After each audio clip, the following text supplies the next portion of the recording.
Welcome to the It Could Be Your Eyes podcast. I'm your host, Dr. Juanita Collier.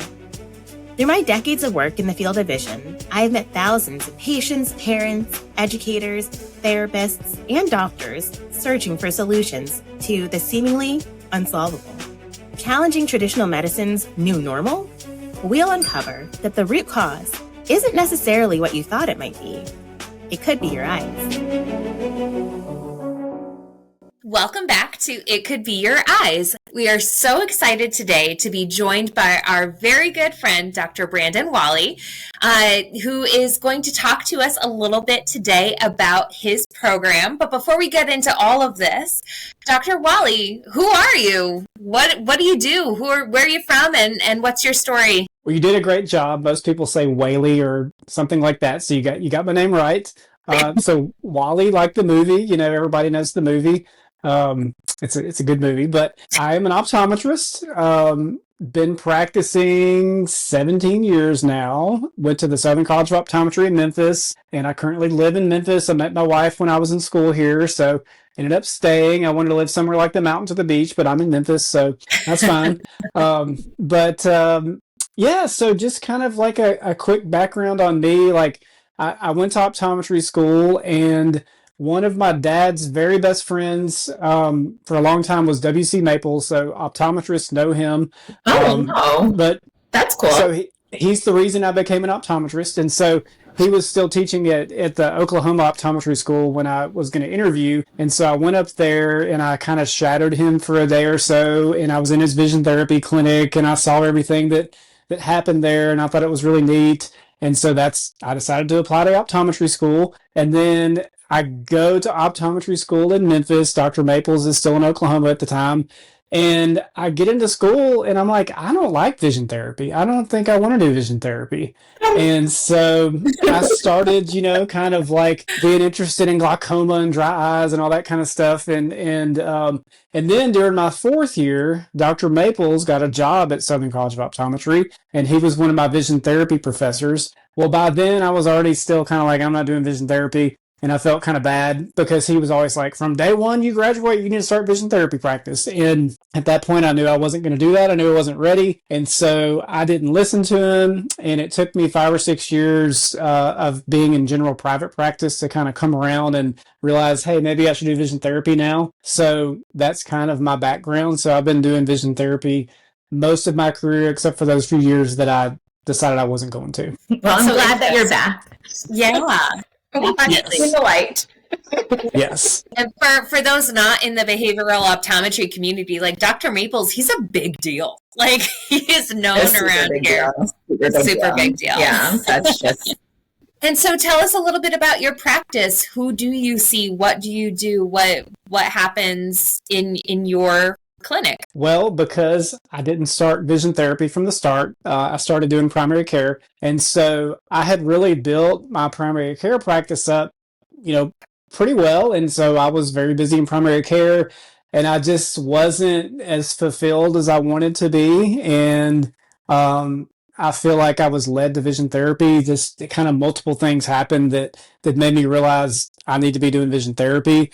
And I'm just, my personality type is I'm a really helping personality. I like to help people. And I feel like it's great to give people a pair of glasses, but when you can change somebody's life with vision therapy, it really just like checks the box for me to help people. And so, I just really feel better about coming to work every day knowing that I'm doing that. So, I'm about 50-50 now. It's just, it's hard to completely eliminate primary care. I have so many established patients that I see. But I'm also one of really only 2 providers in Memphis that does vision therapy. So there's about 1 million people that live in Memphis. So there's a lot of people that need vision therapy. And so I really stay busy on both sides of it. I would love to one day just exclusively do vision therapy, but I don't know if that's going to be possible because I have such an established patient base unless I just get old enough that all my people get older too and they move on. So we'll see. But that's kind of it. So I'm about 50-50 right now. Awesome. And so, like you said, with vision therapy, we get to change lives every single day. And there's like I don't know any other job that you can really say that, like every day we change somebody's lives, which is just so amazing. So can you remember like one patient in particular that stands out in your mind? Yeah, I saw this little boy. He was probably 7 or 8 years old at the time, and he was refractive amblyope. So he was really farsighted in one eye, and then he didn't have any prescription at all in one eye. And the first thing I did was fit him in a contact lens, which for his age he was pretty young, and his mom was like, "Are you crazy?" And I was like, "Just trust me." And so he went from seeing basically the biggie out of that eye when we put him in the contact. He went down to 20/80, so he got better. And then at the time I was doing vision therapy myself. I didn't have a therapist, and so I was programming everything and working with him once a week. And now when he comes in, he's 2025. He's about to graduate high school. And it's funny because he doesn't want to wear contacts anymore. And so we did all this work with him, and he's 2025 in his amblyopic eye, and he comes in every year, and his mom says, he hasn't worn his contacts in 6 months. But when he puts his contacts in, he's 2025. So he just chooses to use one eye. But it was really fun because, it was really personal for me because I did all the work with him. And I remember buying him little gifts and dropping stuff off in his mailbox that he could do at home. And he really liked art. And so I got him a lot of stuff like that. So it was just like a fun experience. I said, this is the right thing. I'm doing the right thing here. Exactly. Because we just get to know the families and the patients so intimately that it's like when they graduate, we're like, but still come back and visit. Right. Yeah. We have some patients who are, off at college now, and they'll come back during their Christmas break for their annual exam. But you also mentioned that, you stayed in Memphis because you fell in love. So can you tell us a little bit about your experience as a husband and a dad and how that has impacted your practice? Yeah. So, stayed here and started this practice here, and we started having babies. So we have 4 kids, and so we kind of went the traditional route for a long time until we'd always kind of been interested in homeschooling because we just when my oldest daughter started kindergarten, you send them, they get there at 9 and they leave at 4, and they're there longer at school than I'm at work some days.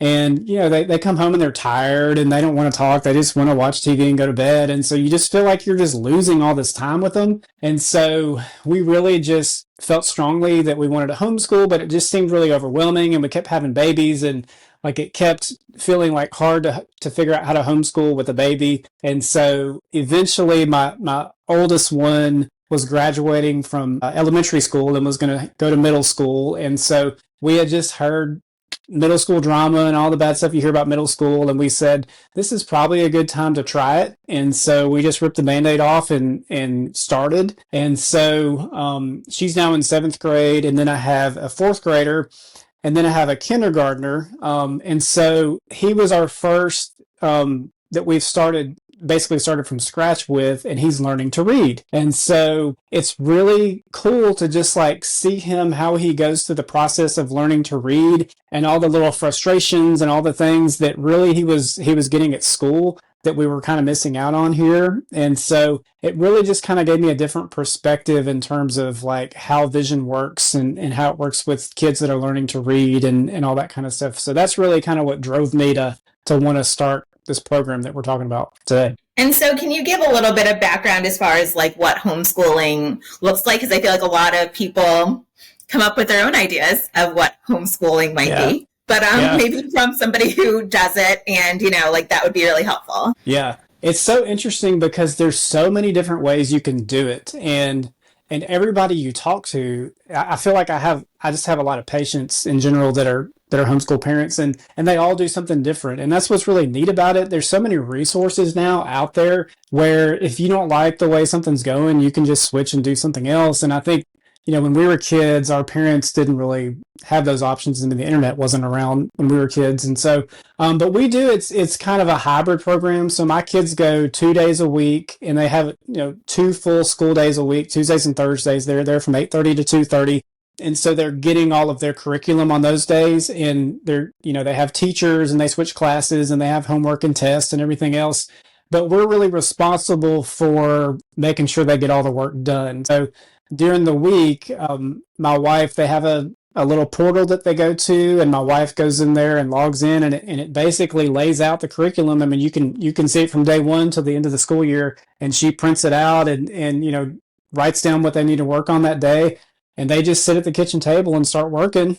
And there's not a lot of teaching that has to go on at this point. They're getting enough in school, but if there's, if specific questions arise or kids are having trouble with certain things, it's nice for us to just be able to be there for them. But they're fairly independent.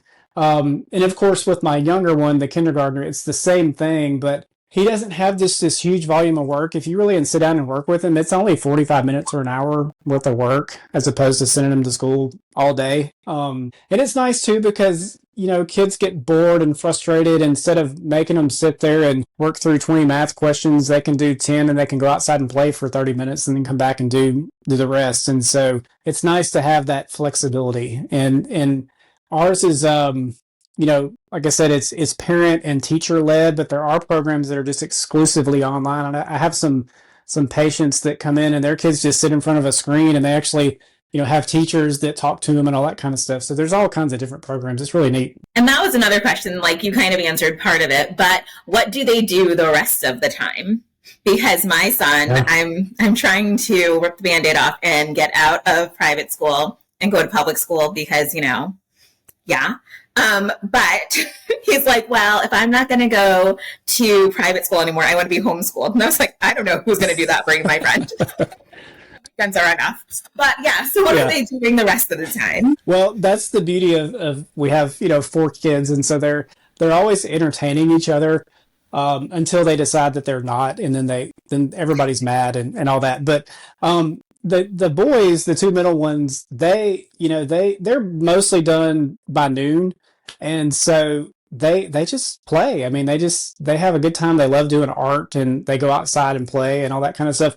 Now, my older one, she has her work she has a heavier load and she has more to do. So she's typically not done until 2 or 3 in the afternoon. But, she's about to be 13. So she's sitting in her room a lot and she's listening to music and being like a teenager. And so, we see her every now and then, but she's just kind of up there in the room. And then the boys will go up there sometimes and disrupt her and she gets mad at everybody. The hardest thing we've been dealing with is my 3-year-old has decided she wants to get up at 6 a.m. and she normally gets up at like 9. So she's kind of distracting the kids from doing their work. And so that's really been the biggest thing. But yeah, it's nice because they can just go and do. And there's so many little opportunities for homeschool kids. Like they have field trips. There's a field trip every week if you want to go on one.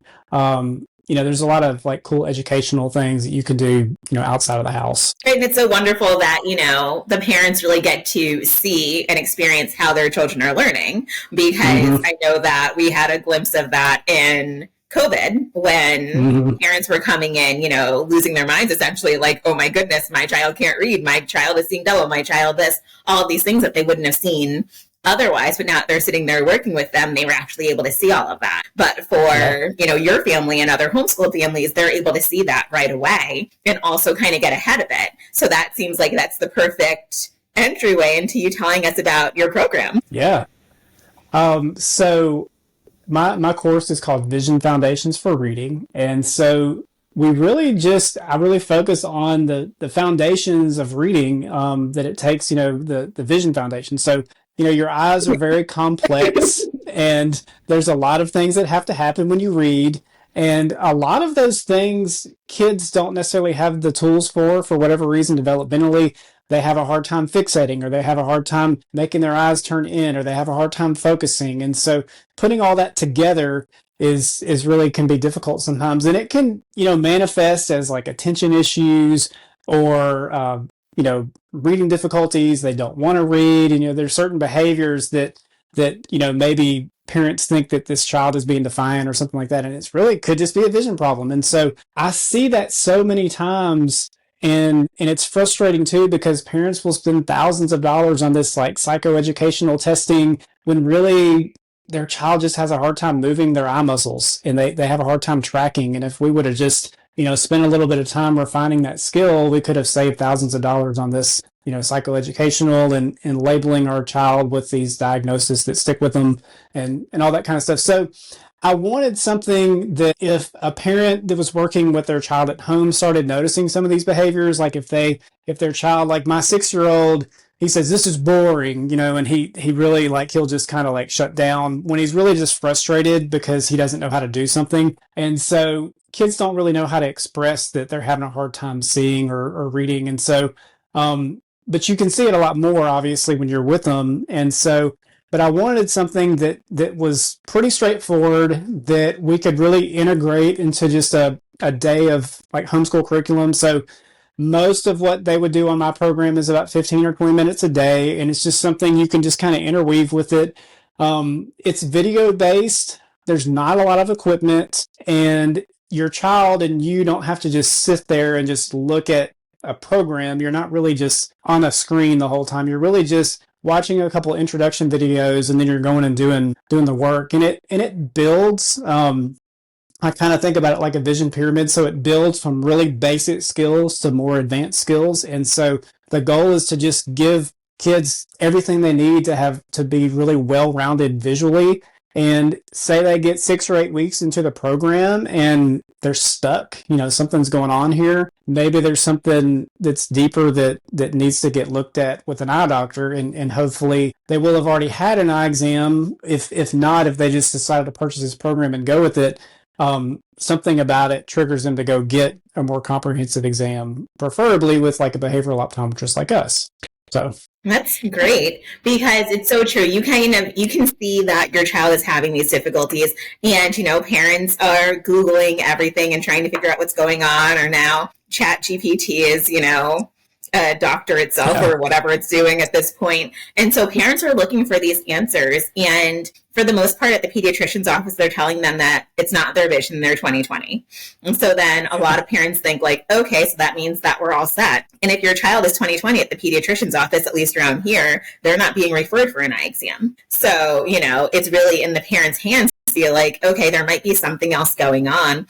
And if they go to a regular eye exam, probably not going to pick it up either. And so these parents, even if they're going to the doctor's office and going to the pediatrician and going to the eye doctor, they still might not be given this information that now you've made available for them, which is amazing. And if you can talk a little bit about how, at least for our programs too, and for yours as well, some of the exercises look really easy. So when our parents are watching the videos, they're like, oh my goodness, this is so silly. What did I even do? And then they try to hold something up in front of their child to have them look at it. And it's oh my goodness. So can you describe a little bit about what that is and why that happens? Yeah, it's funny. I mean, the first, I think exercise first week is just fixation. And it feels kind of funny to just describe that, say, well, just hold this pen and just look at it for 10 seconds. And there's some kids that can't do that. And so there's plenty of kids that can. And so obviously it's pretty easy, but I mean, sometimes it's just something basic. They can't even look at something for more than a second. And so, you really just have to kind of break it down. And I think that's what, with vision therapy, and I think that's really what, when I was in school, maybe we tend to overcomplicate it sometimes, and it seems like this daunting thing, oh, what is vision therapy?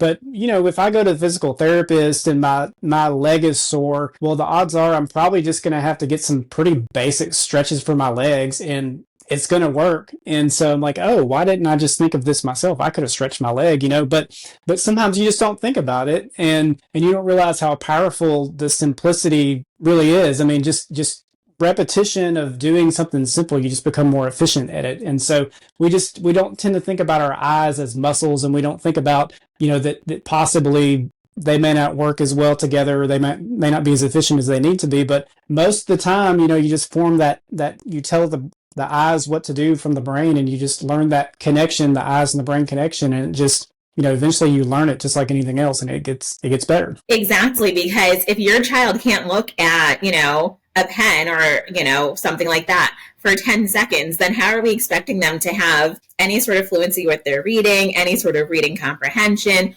wanting to read at all, but then a lot of times, at least for our patients, their parents are oh, they're lazy, or their teachers are oh, they're lazy. And it's just now we're having a self-confidence issue because the child doesn't know how to articulate the fact that whatever they're trying to do, it's hard. Like you said, for your son, he's saying he's bored, but you can dig deeper into that and see what that means. But, there are some kids who are just bored. They're just bored regardless of what they're doing. And it's just like, okay, I don't think it's your eyes anymore. So I think that for parents, it's hard to kind of parse that out and see exactly what's going on.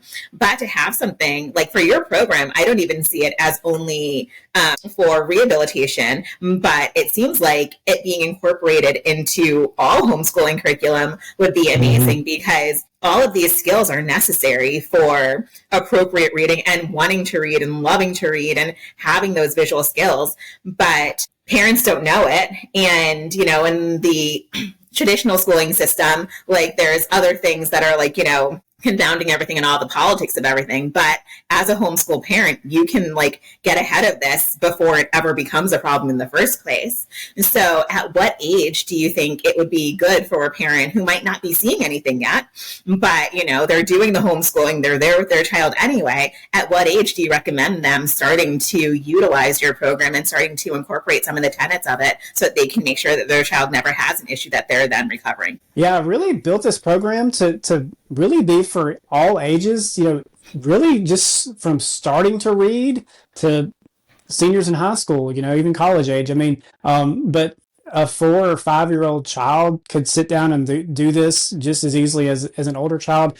I tried to keep it pretty basic, and I tried to make it to where they could modify it to where it's a little bit easier. Now, attention span is going to be different, obviously, for a 4 or 5 year old child, but a lot of this, they should be able to do, and it's not very hard to incorporate. Honestly, if I, with my family, my 3-year-old excluded probably, I would just sit down and do this with all 3 of my kids just before they get started for the day. Let's go do through our vision warm up here, and let's just work through this program and make sure we're all, learning how to do this. Exactly, because if they incorporate it as part of like their warm up for their homeschooling session, then they really just automatically are building in these skills, and the kiddos never have to go through noticing double vision and then coming back from it and, that sort of thing. Like they can just kind of avoid all of those things from the beginning, which is really the goal. Now, what do you say to people who think that vision therapy requires all this equipment and lenses and prisms? Because in our offices, we are using equipment.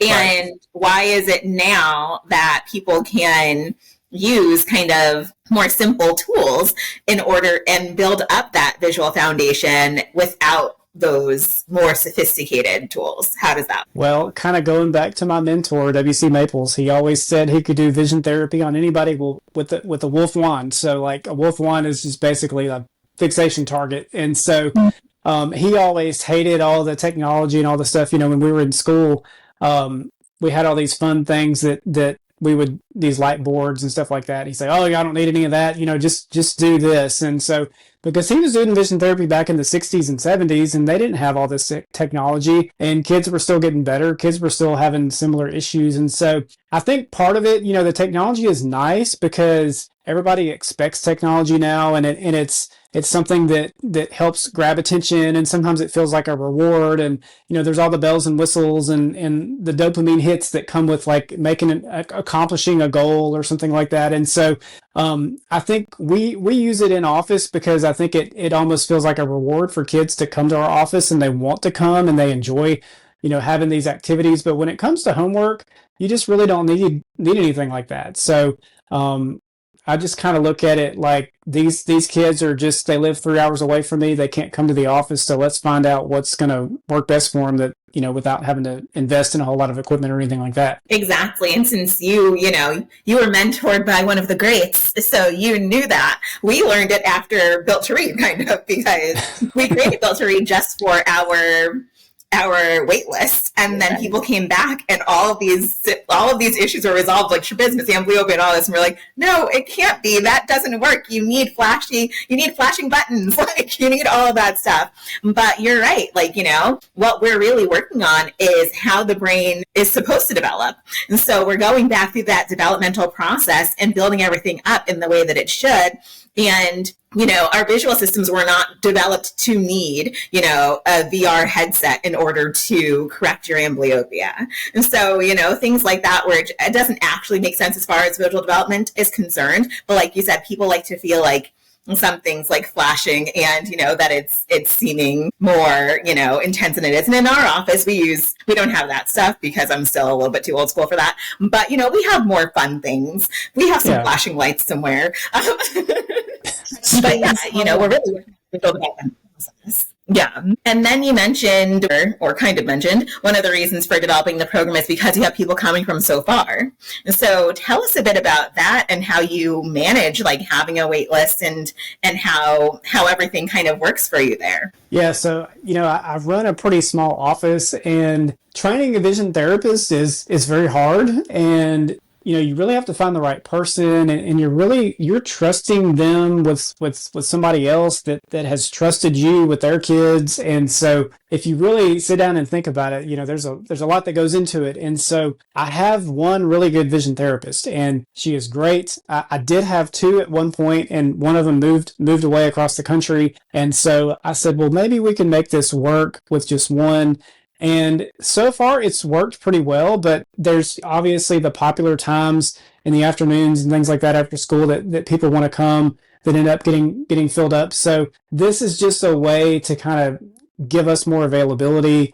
And, some kids need in-office therapy and some don't. And I was finding that the majority of my patients, or at least half my patients, would do well with a program like this and didn't necessarily need to come in office. And it helps me in the sense that I always felt bad recommending like weekly therapy for somebody that I didn't really feel like needed it that bad, and taking up another spot. I was like, well, what if somebody comes in that really needs it bad, and this person that doesn't really need it is taking up this spot? And so you kind of get in your own head for those kind of things too. So this is just another avenue that just makes it, gives me another option too. Exactly, which is so great. And it's so true that some people need more intensive therapy than other people. So we have some people who come into our office and we're like, you need to come in 3 times a week, or else like this is going to take you 500 years and you'll quit before it's done.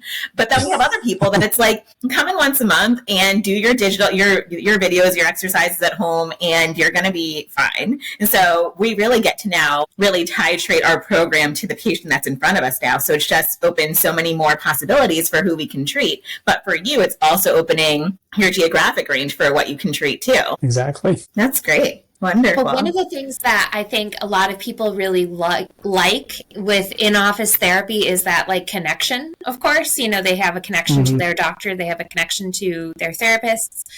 But what I really like about your program is that, like, when I watch the videos, I feel like I'm sitting in your office and you're talking to me as a parent. Like, I feel like none of that personal connection and guidance that vision therapy usually provides is, like, missing in the digital setting. I feel like, you're able to still, like, just lay it very straight, very plain. Like, I feel like you're just talking to me like a parent that's coming to you for help.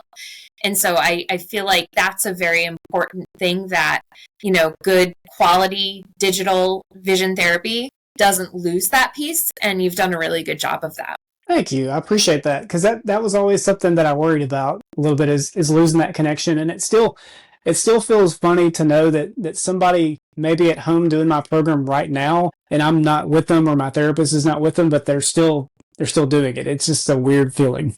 But also amazing because you're helping them. You're helping them and not even doing anything, which is, that's the dream. That's the goal, right? Mm-hmm. Exactly. Yeah. So to wrap up, are there any particular, like, what advice do you have for homeschooling parents who feel like they're maybe overwhelmed with trying to address different learning challenges, maybe multiple children? Like, if they're feeling like this is a lot and now I'm going to take on one more thing, like, what kind of advice do you have for those parents, those families who are up against those challenges? Yeah. And, I try not to sound too harsh, and I kind of challenge my parents in the first introduction to the course that, this is such an important thing. Reading is such an important thing. And if your child can't read, they really can't go anywhere or do anything. And so parents put so much emphasis on sports and other extracurricular activities. We see it all the time with in-office therapy. Well, Susie has ballet and Stephen has baseball and we can't be there till 7 o'clock tonight. And, it's like, well, maybe y'all should not do ballet for 6 months and let's work on this like really consistently, and let's nail this down so that, because once you get this, you get it, and there's plenty of time for these extracurricular activities and all that kind of stuff. And so really, like I said, I don't want to sound harsh, but reading is so important, and it needs to be a priority. And I think the number one priority is, if your child is having difficulty reading and your child is smart and you don't see why they would have problems, there's a good chance there could be a vision problem there, and it would be a great idea to go see an eye doctor. Don't go to the pediatrician, and don't rely on a vision screening. Like, go to a real eye doctor, and an eye doctor preferably that's going to spend some time with your kids and figure out what's going on. And really, that's the main thing. And when it comes to finding an eye doctor, there are, in Connecticut at least, there are a lot of doctors who are like, I don't see people under 8. And it's like, okay, then at least like, don't go to that one. They don't want to see your kids. That's fine. But we have other eye doctors who will see kids, but won't do that sort of testing. And so for parents who, if that's like their family eye doctor, that's who they've been going to since forever, what are like 3 questions that they should ask their eye doctor to see if their child has a vision issue that's negatively impacting reading? Because all of us were trained on, how to detect these issues, but not all of us are taking that time to really delve into how a child is performing up close. And also when those kids are 20/20, or when they're malingering, lying, saying that, they can't see the 20/20 line and all of that, a lot of times the doctors are like, you're fine. So what are 3 questions that parents can ask to like really have that doctor take that extra second to delve in and see what's going on? Yeah, I think you said it. I mean, it's really just an extra second. Like, it's not that hard for an optometrist to test for some of these things. And so I would just have them ask their optometrist, did you check my child's eye muscles? And so when I say eye muscles, I really just mean, can they track? Can they fixate? So can they follow an object? Can they look at an object? And then can they converge their eyes? And then can they focus? So, whether just getting a small letter or number and having the child cover their eye and make sure that they can focus on that letter without it becoming blurry. And so if they would just at least check those 3 or 4 little things, then I think that rules out a lot of other things that, they wouldn't necessarily do. But I think a lot of times doctors give that job to technicians and it's not getting done. So they're checking acuities and they're maybe doing EOMs or something in the, the pre-test area, but maybe the doctor's not doing that because they're having to see so many people. And so really ask the doctor to sit and do it, because all optometrists know they can see those kind of things if they actually sit down and do the test. Exactly. And like you said, in the pre-testing, if a technician is doing it, a lot of times they're just looking to see if the eye muscles go in all the different directions, but they're not really looking at the quality of how well somebody's able to track a ball. So it's like, even if you just ask a parent to have them follow a moving ball in space, the parent's in shock and horror at how poorly their child did on that task. But when they're in an exam with a technician, it's just like, okay, do your eyes go this way? Do they go this way? Do they go up? Do they go down? You're good. Yeah. And so really having them ask the doctor themselves to just assess the quality of their eye movements and make sure that they're tracking appropriately would help a lot. Yeah, for sure. Well, I am so excited to have more people learn about your program. I know that, we already have somebody who's from outside of Tennessee doing your program, which is so exciting. And so now we're really just looking to get homeschool parents to understand that this is something they can just like incorporate right in and really give their children that extra leg up. Yeah, I'm really excited about it too. I'm really excited to just be able to have an impact on more people than just like where I live right now. Exactly. Yes. Great. Well, thank you so much for taking the time. I know you're very busy. You've got to hop right off just to go see more patients, in the middle of your day. So we're really grateful that you took your time to meet with us and spread the word. And we're just happy and excited to see what's next. So thank you. And for our listeners, what's your website? So where can they find you? Yeah, so it's Collierville Vision. I'm going to spell it. It's COLLIERVILLE, ColliervilleVision.com. And you can kind of learn more about me on there. We need to get a link put up for the actual course on there, but in the meantime, there's kind of a contact us form. And so if you hear about that, you can just fill out the contact form, and it goes straight to my email, and I'll see it, and I'll probably reply to you. Either me or my vision therapist will reply to you about it and answer any questions you have. Great, perfect. And we'll put all that in the show notes and everything. This was so great. So go see your patients, go save some more lives there. All right. Thank y'all for having me. Of course. you. All right. Thank you for tuning in to this episode of the It Could Be Your Eyes podcast. To schedule an appointment with Dr. Collier, visit us at 4dvisiongym.com. To train your vision at home, visit us at 4dvisiontherapyathome.com. Rate and review our podcast and email a screenshot to receive 10% off a new evaluation or any of our digital programs. Subscribe to join us for more eye-opening episodes as we dive deep into all the ways that it could be your eyes.